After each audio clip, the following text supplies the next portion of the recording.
welcome to this edition of This Week in Pearl. I'm your host, Frank Hutton, IT and Communications Director for the city. This week we're going to feature Todd Burks, our fire chief.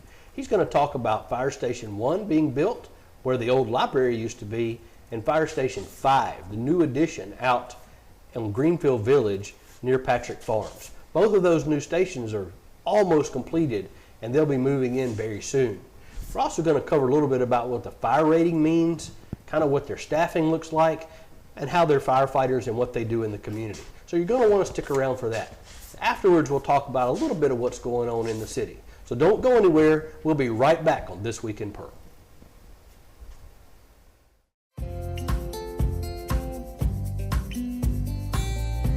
Hello, I'm Mayor Wyndham, and I'm thrilled to show you the city creating its own future.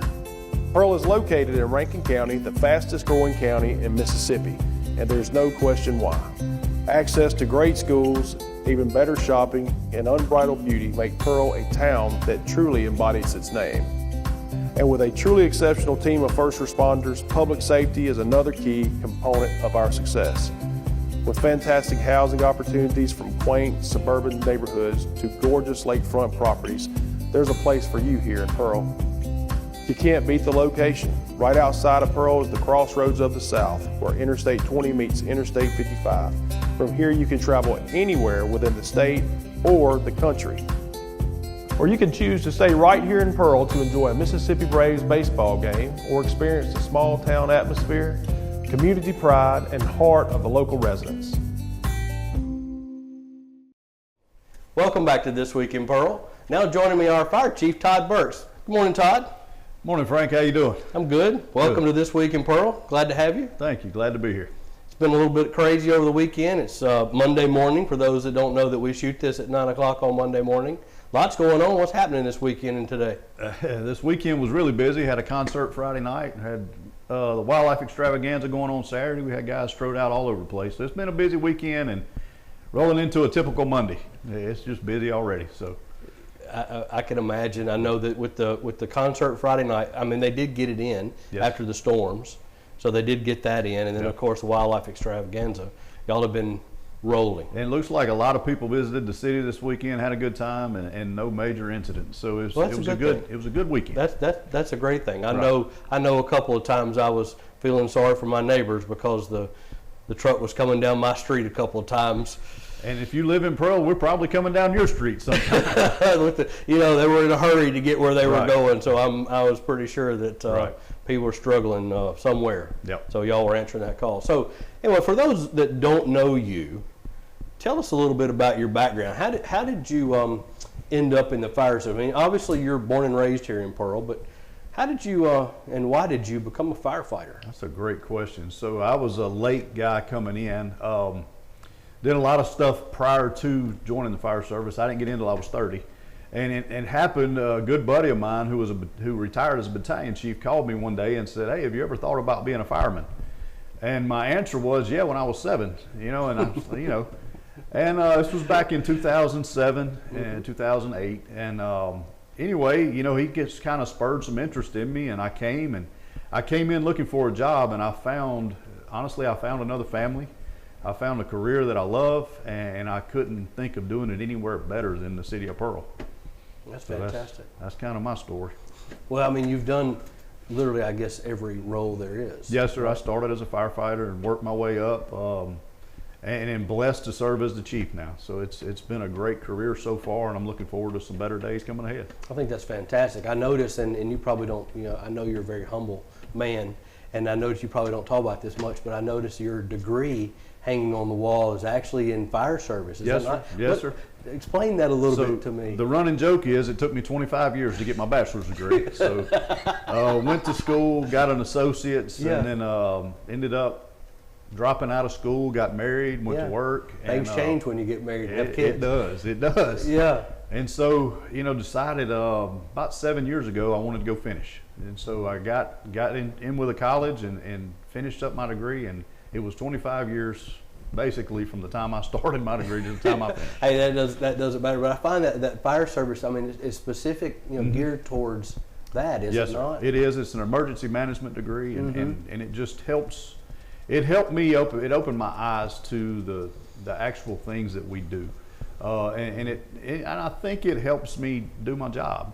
So that was the reason I went after that degree. Sure. So on that emergency, I mean, you deal with y'all deal with a lot of stuff. I mean, y'all deal, from what I see, y'all deal with everything from heart attacks at home, when people are just sitting at home having a heart attack, all the way down to the 5-car pileup. Right. You know, or DEQ issues where you've got train wrecks and Yes, sir. spills coming off of tractor. I mean, there's a lot Right. to what you do. I guess that kind of emphasizes And that. it does, and it helps us, and we run every scene in the same manner. You know, whether it's a 5-car pileup or grandma fell and we need to pick her up, every scene is the same. We have a chain of command. We have who's in charge, everybody knows what they're doing. And it makes it better when we do have those large incidents because we just do the same thing, it's just on a bigger scale. So that degree helped me see that process and understand it a little better. That makes a lot of sense. Yeah. I know it's like, so taking it all the way down to the firefighter level, that's a lot of stuff to have to understand. It is. I mean, you're not talking about just the guy that's sitting over there watching TV waiting on the bell to ring and go fight a fire. Right. I mean, what kind of training's involved in teaching these new guys? I mean, literally everything from car accidents, like we said, all the way up to massive, Right. major disasters like a plane crash or something that I've seen y'all. I mean, how do you prepare these people for Well, that? it's kind of like eating an elephant, right? How do you eat an elephant? Yeah, how do you eat an elephant? One bite at a time. That's a good example. And so we do it in the way, I think what makes us special at our department is our new guys train our newest guys. So we teach them what we want them to know, and then as they've been there 6-7 months, we let them train the next guy that coming Wait a in. minute, so the new guys Train our newest guys, train the brand the new. brand new ones. And it works for us because in the first 6 months of young man's career, young lady's career, they're going to learn what it is to be a pro firefighter. And at that point, we want them to instill that in the next person that comes in. Whether they're trained, you know, we're getting guys from other departments around the state, and if they come in, our new guy who's been with us 6-7 months is gonna be in the training for those guys, even if they're certified. Just I see. because we want them to know how we do things. Yeah, there's a Pearl way, That's right. obviously, of That's doing right. things. I'm sure Brandon has their That's way, right. Richland has their way, That's Flowwood right. has their way. And all of them are similar, but there's a few differences. And we want them to understand what it is about the Pearl way and why we do the things we do, the way we do them. I mean, because it just seems like there's a lot of information. It is. And I'm sure there's some OJT as well, because you just can't plan That's for right. everything. That's right. That's so right. you build a structure. We're going to work the scene one bite at a time. One bite at a time. And we're gonna, regardless what it is. whatever it is, it doesn't matter. We're gonna approach it the exact same way. That's pretty incredible. Well, that's the only way it works. That I know of. I know, right? But I mean, hopefully you would know, right? Right. You run into the fire department. Okay, so Pearl's seen a lot of growth Yes, sir. since you took over the fire department. Pearl's seen a lot of growth. So there's a lot going on. I know you and I were talking just the other day about the age of fire trucks. Right. I mean, some of the fire trucks are what, 10, 12 years old? 14. 14. We have 3 that are 14, and we have 3 that are 8 years old. So what's the cost of a fire truck? What's the average cost of a fire truck? These days, These days. a little over $1 million for an engine, and if you get the ladder trucks that we have, they're about 1.4. So these things have gotten outrageous. So you spend $1 million for a fire Right, truck. It's right. 14 years old. Right. I'd say you get your money out of that. We do. We do. I mean, And- that's And you know, we have a really good, I guess, a way of keeping up with the maintenance on them. So that's we're big in preventative maintenance. Now it costs a lot to do that preventative maintenance, but as you see how much these trucks are, we're trying to get every day out of them we can. and you need it to work when you show up on We scene. do. We do. You don't want to question whether or not. That's right. I mean, you train with them all the time. Yes, sir. Making sure that even down to the jaws of life, because I'm just mentioning that because you see it opening cars and stuff. I mean, Right. you train with it all the time. Right, right. And our guys, and that's those are, most of our, I guess, our skills are perishable. If you don't use them, you lose them. That's very So true. if we don't put them in action, at least periodically, then we're going to get there and we're going to know how to do it, but we're going to have to figure it out while we're doing it. Knock the And we don't rust want to do off. that. Yeah, you don't. That's right. So we don't want to do that. So in the training process, the apparatus, the device is getting used, so it gets wear and tear. That's right. Even during That's right. the training and making sure that it works. So Right. $1 million for a fire truck, you've got one that's 14 years old. what kind of life expectancy do you really try to get out of a truck? We're going to try to get 17 to 18 years out of them. And now we can probably push that to 20, but you start getting to where, you know, it's costing more to upkeep it than it would be to just get another one. Because when you get them, you get some warranty with them and all that. But we're gonna try to get 17 for sure, and then we'll push and see how far out we can from there. I mean, obviously it's a vehicle, Right. so it's going to have an engine, a drivetrain in there. Right. But outside of that, it's everything else, right? Exactly. It's the pumps, it's the valves, it's the Right. stuff that makes all that work. Right. So do you base that like on maintenance on like hours on those devices, or because it's not miles? No, it is obviously. hours. It's based off of hours. It is based on hours. Yes. Wow. Okay, so new trucks in the future? Yes, sir. We have one that we'll take possession of, a new ladder truck in December. And we'll have that stationed at our District 2, which is right there on Pearson Road.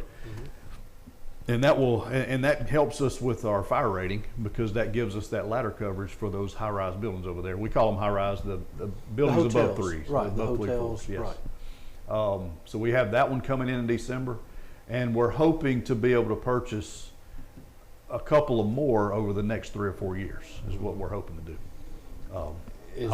Is there a market for used fire trucks? There is, and we could possibly sell a few of ours.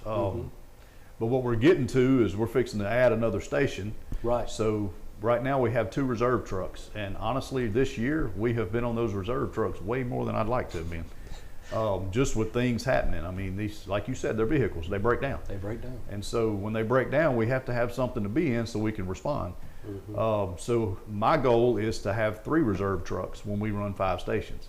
So it would put us to where if we get 3 new engines after we get this ladder, then we would be able to sell 2 of the older engines. I got you. Just work that through the fleet. That's right. Okay. Well, you mentioned fire rating. Before we talk about something, you mentioned fire rating. Can you explain kind of how that, because you hear that thrown Right, around. right. Oh, fire rating this. I know it affects insurance, but for the common person watching this, explain what the fire rating is. So the fire rating is the Mississippi State Fire Bureau basically is who it is. They come in and they rate your fire department, and it's based on several things such as response times, to every place in the city. So for a rating, a good rating, you need to be under 5 minutes for your response time. They come in and they check our water pressure. They check our training records. They check our tools on the trucks, the engines themselves. They make sure that we have good equipment and we can be to every spot in the city in a timely manner. We were just rated this past year, and we moved from a Class 5 to a Class 4, which should show everyone in our city a little break in their insurance.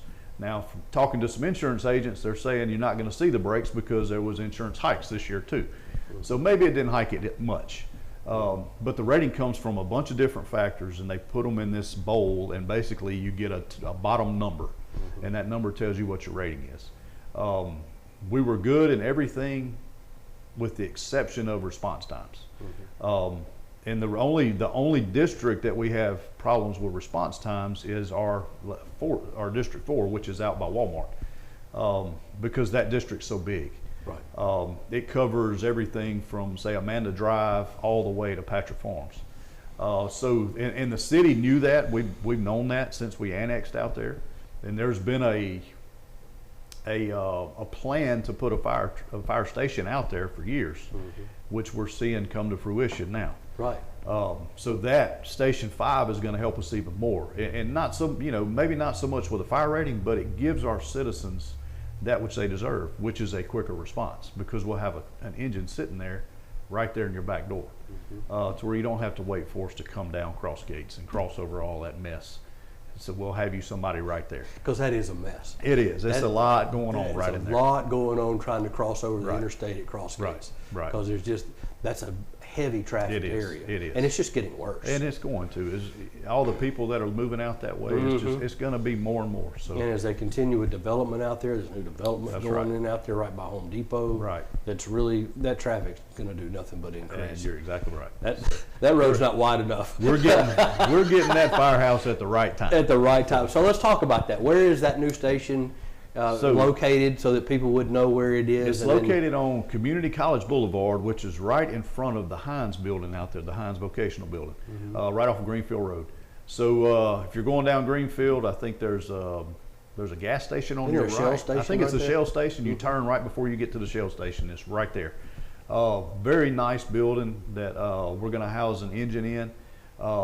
We're very proud of it, and the construction company is jumped out there, and they're doing a wonderful job.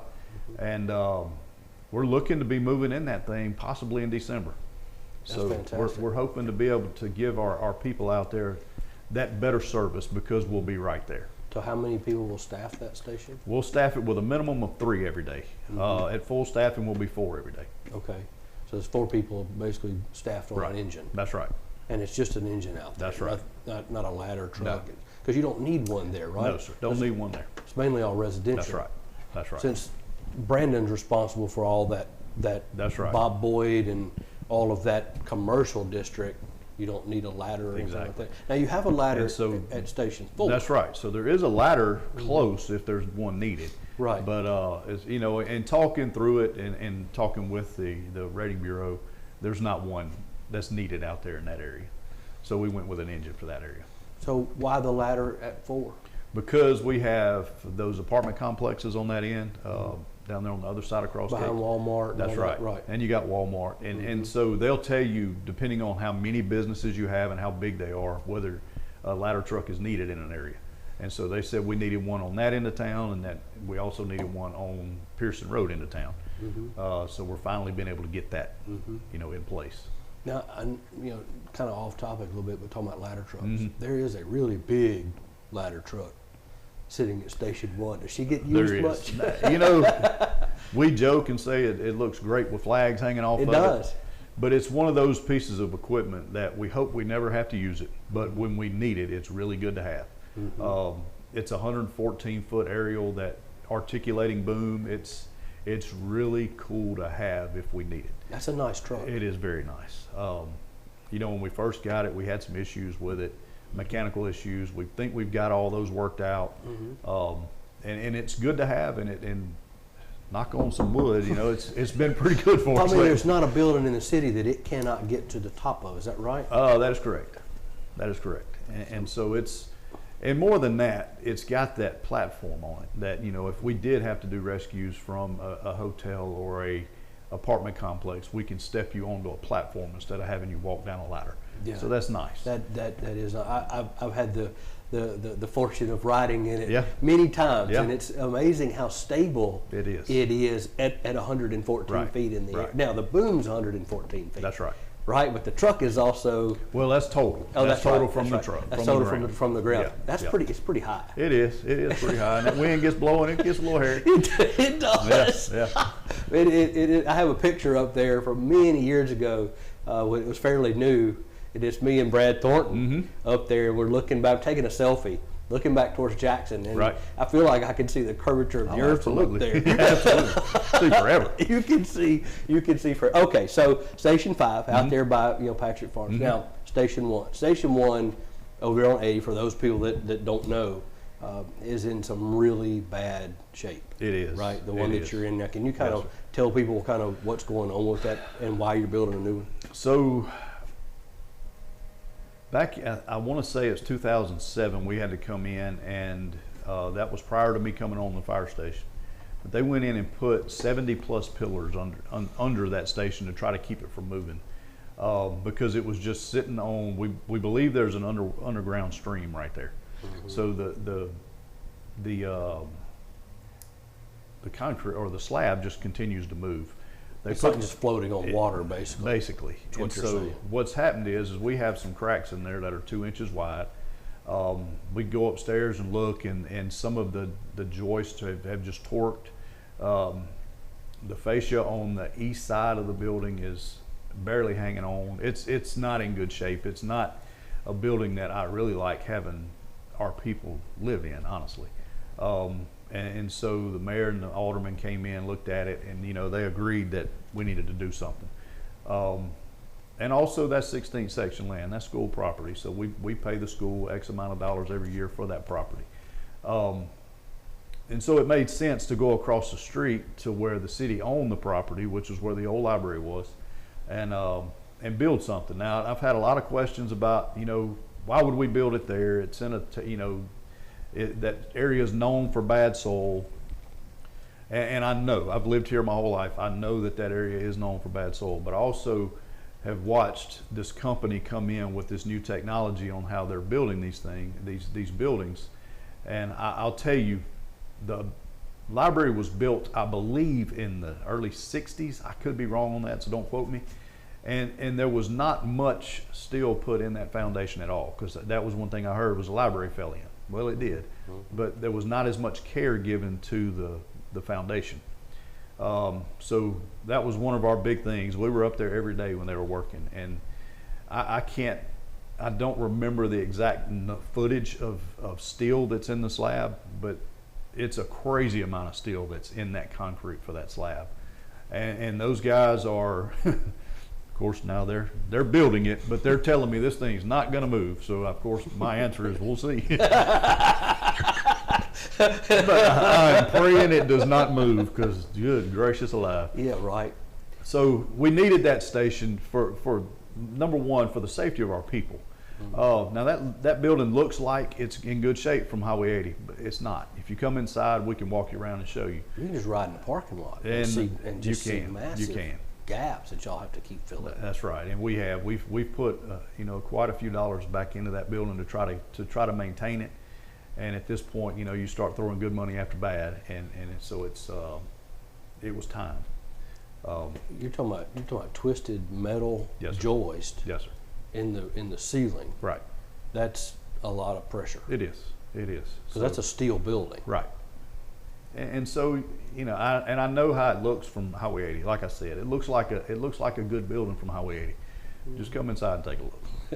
I know right there past your office where there's a bathroom down the hall. Right.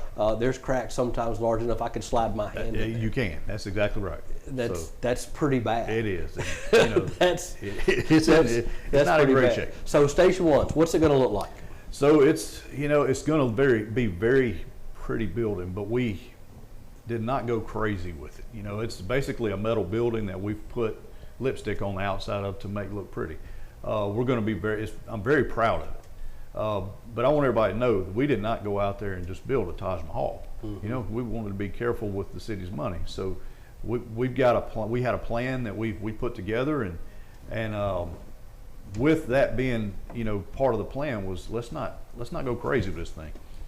And so it's going to be nice. It'll be 3 bays. We've got offices on in Station in Central, the new Central. We'll have sleeping arrangements for all the people there. It's going to be nice. I'm excited about it being coming to fruition. But like I said, it's basically a metal building. I mean, the guys have to live there. I mean, That's it's right. basically home. It is home. For a solid right. 24 hours. That's right. Right? I mean, That's that's when a shift lasts. So Yes. it's home. Yes. So you want the conveniences of home. Right. Obviously, right? Right. So I mean, it's got what, a kitchen? And It does. It's got a full kitchen. It's got a living room. It's got, their separate bedrooms. It's for guys to want to do this career and leave their families, you want them to have some amenities while they're gone. Sure. And so I think our guys are going to enjoy this place. Yeah, y'all even went as far as to put like an outdoor, I think, barbecue We did. sitting We area. did. I mean, to really kind of make it feel. That's right. That's right. We did. And I'm going to be honest with you, that's probably where I'll be most of the time. I'm gonna come join you. Right. I mean, I know I haven't, obviously I haven't seen it, but I know on the plans y'all have it drawn out. It's Right. basically, it's just like most houses are built today with an outdoor area. That's so right. it has an outdoor area. It does. Right there, looking, I think, at the park. Right. That's right. Looking at that walking park. Looking at that walking park right there. So yeah, we're very excited and we're very proud of it. Right. It's going to, what, a barbecue pit, I think. Yeah, I don't know. Is it got a grill in it, or is it? Well, I think we'll just get a grill and put in there. I don't Right. think there's one built in. Right.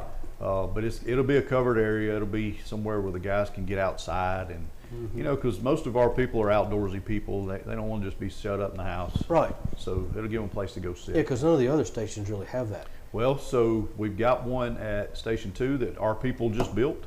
Then we're going to build one at Station 3. Back On the back. on the back side, you can't really see. That's It's right. behind You can't see it from Pearson. but there's actually a little yard back Yep, there. there is. And so our people decided they wanted one, and we was like, all right, let's do it. So they went in and built the thing, and it's nice. It's a nice area for them. And it's a nice place to just sit outside and Right. not have to stay indoors. Exactly. That Exactly. makes a lot of sense. Right. And so they got that one. We're going to build one at Station 3. Mm-hmm. Same guys are wanting to do that, so we're going to. And there's plenty of space That's right there. That's right. Now y'all do some training out there, I think. We do. too. We got a big yard out there Mm-hmm. that a gentleman lets us use, and so that's a good place to train. Mm-hmm. And with that track back there, you got a place to run, which is Yeah. our guys like to get out and do those things. So it's nice. It's nice to have those things. Is Station 5 going to have anything like that? It is. It's going to have a back porch on it as well. Kind of the same. It's going to be a little smaller than the one at Central. Yes. But yes, it will have a back porch on it as well. So it'll have basically the same amenities. Which, just trying to bring that to all That's the, right. all the stations. And 4? 4 has an area back in the back.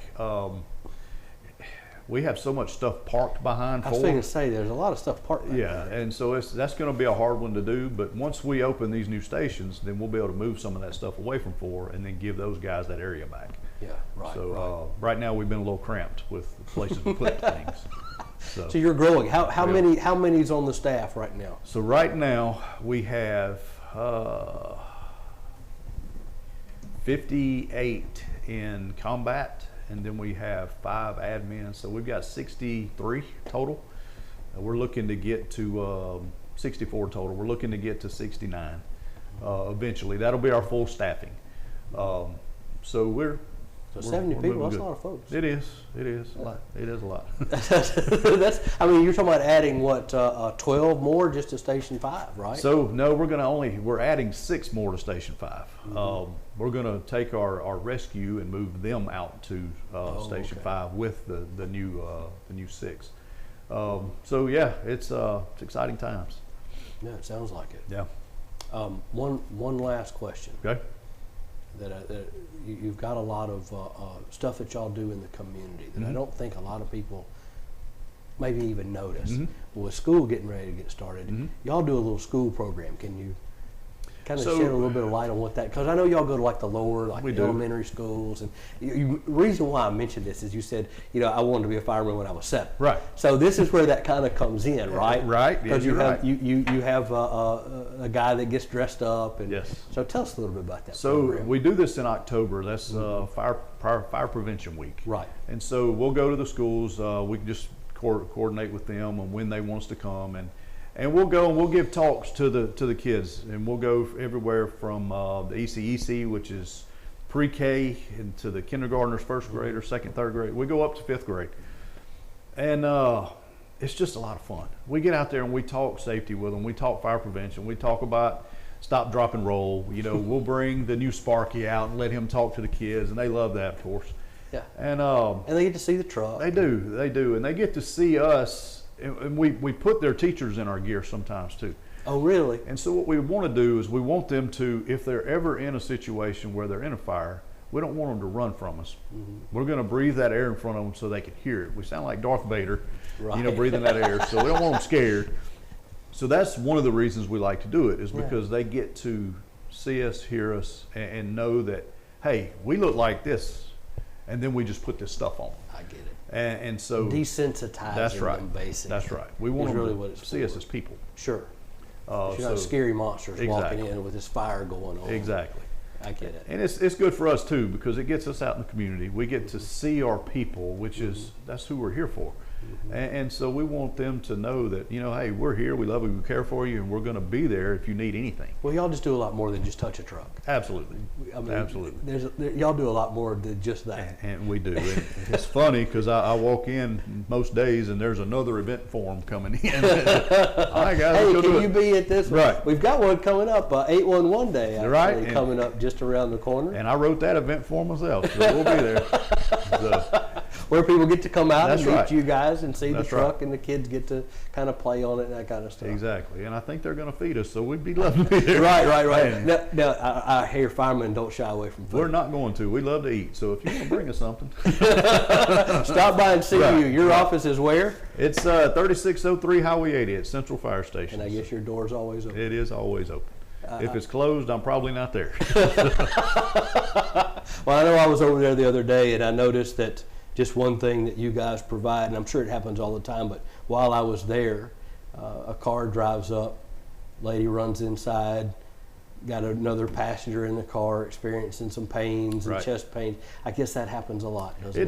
It does. You know, people will come to us. We have some people who come and get their blood pressure checked, and we'll check their blood sugar levels. We'll check, if you're not feeling good and you want to stop by, that's what we're here for. If you can't make it, don't try to drive to us. If you're in bad shape, call us. We'll come to you. That's what we do. That's what you do? Right.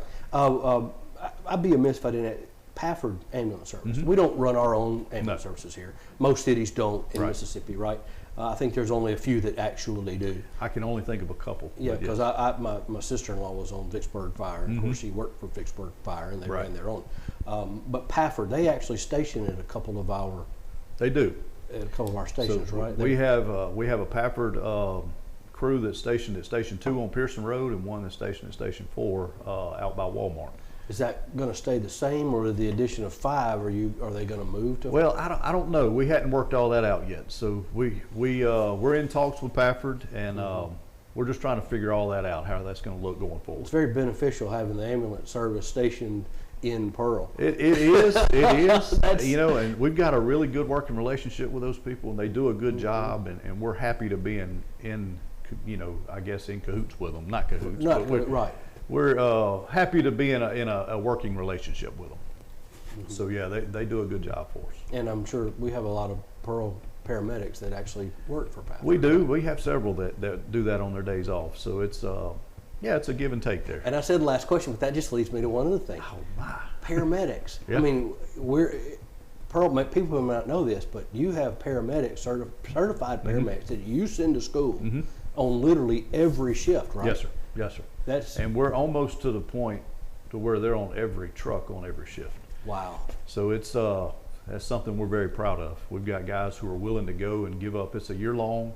It's a lot of hours. It's a lot of work. It's not easy, and they do it for our people.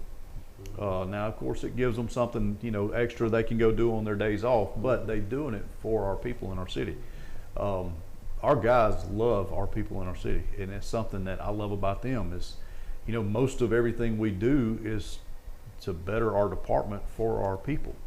And so it's fun to watch. We just had 4 graduate paramedic school last week. Wow. As a matter of fact, we're going back to the station today, and we're going to cook lunch for them.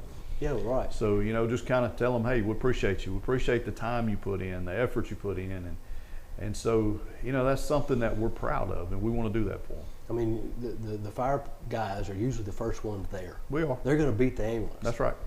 Most days. Unless a lot of times that ambulance is right behind that fire truck nowadays, which is nice. It's Which nice. is nice because there's That's station, right. but like Station 3 that doesn't have an ambulance station at Station 3, you've got a paramedic on the truck. That's right. And so no matter where those ambulances are stationed, whoever goes out. So if there's a call in District 3, which is on Old Whitfield Road, then one of the ambulances is going. So it's not like they sit there and go just with that engine. They're going to cover our city. And, no matter where they're stationed. The contract we have with Pafford says that they're going to be at our calls in X amount of time. So no matter where they are. So if they have to bring someone, from Brandon, they're going to be there in X amount of time. So, a lot of times if you drive by, those ambulances are busy. Because every call that we're going on, they're coming with us. And then a lot of times they're transporting. So that ambulance is out of the city for a while until they get back. Right. So that brings other ambulances in. So it's just it's a rotation is It's a what they do. constant thing.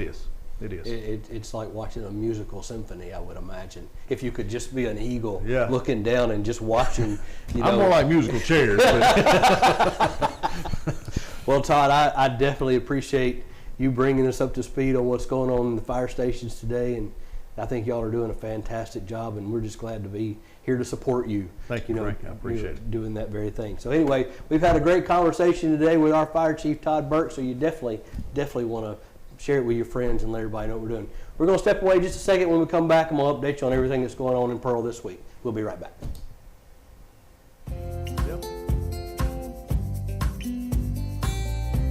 Hello, I'm Mayor Wyndham, and I'm thrilled to show you the city creating its own future. Pearl is located in Rankin County, the fastest growing county in Mississippi, and there's no question why. Access to great schools, even better shopping, and unbridled beauty make Pearl a town that truly embodies its name.